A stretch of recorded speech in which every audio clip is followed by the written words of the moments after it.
Today I'm selling corn for traveling in Pakistan. I grow corn in small scale, only an acre per annum, and spend all money for travel.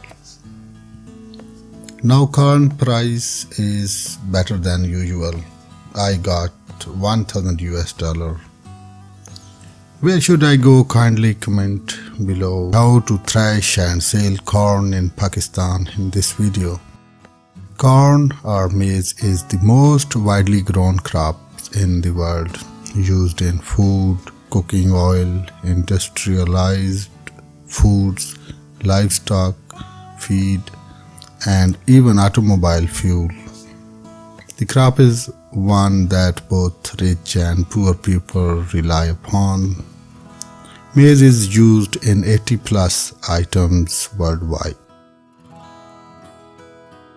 World top corn producing countries are USA, China, Brazil, and India. Unfortunately, Pakistan is not in the top 10.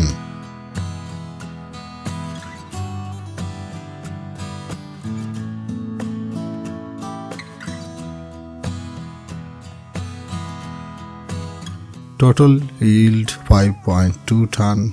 Price is 30,000 per ton today, so enough money for traveling in Pakistan.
Thanks for watching. Like, share and subscribe Tara Sport.